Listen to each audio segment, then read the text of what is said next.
Boker Tov, good morning. We continue with our 3-minute daily dose of Torah. The question arises, we refer to Sukkot, well, when is Sukkot?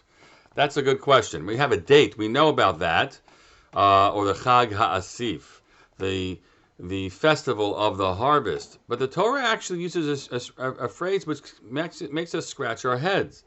Chag HaKatzir b'karei ma'asecha tizra b'sadeh, we're told in Shemot 23, referring to Shavuot, the one harvest festival, the time of reaping, when you reap those crops, and then the Chag HaAsif, that refers to the holiday that's celebrated as Sukkot also.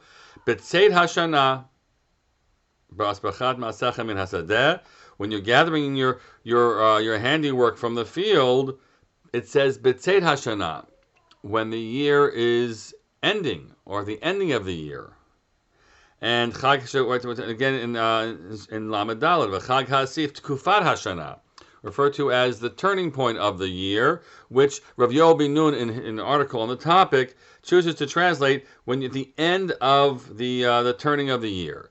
Now, so what is it? So I thought Rosh Hashanah was already the beginning of the end of it was the beginning of the new year, and so which case, Sukkot, the harvest festival of Chag HaAsif, shouldn't be called the end of the year. And so Rav Yoel actually points out that, and there's another pasuk which seems to imply that Yom Kippur is kind of a turning point. We blow the Yovel is established through the shofar blowing the end of Yom Kippur, the Jubilee year, and he points out that the Musaf sacrifices are the same for Shmini Atzeret, Yom Kippur, and Rosh Hashanah, different from, let's say, Pesach and Shavuot. So he claims that they sort of hold together, in effect, three different turning points. Yovel has its turning point for the new cycle. Rosh Hashanah is the solar cycle, approximately 365 days.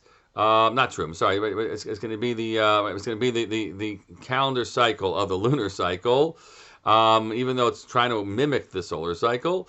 And then you have this holiday, which is the harvest cycle.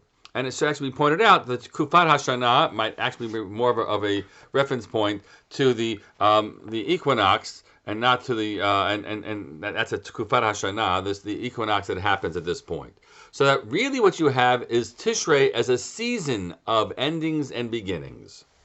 So we actually have this phrase to talk about many Rosh Hashanahs, right? So Rosh Hashanah is a Rosh Hashanah for certain things, and you'll have more Rosh Hashanahs for rain and other things like that. So that's kind of established as well. But you should see this whole period as the end and the beginning of a cycle, and Sukkot is a part of that. So as we enter our Sukkot festival together this evening, think of it as also a turning point. Maybe Shmini Atzeret will be part of that too. As an end of the year of the bringing in the crops. If we were an agrarian people, we would be better sensitive to that, and the starting point for the new season that comes afterwards. Wishing you all a Chag Sameach.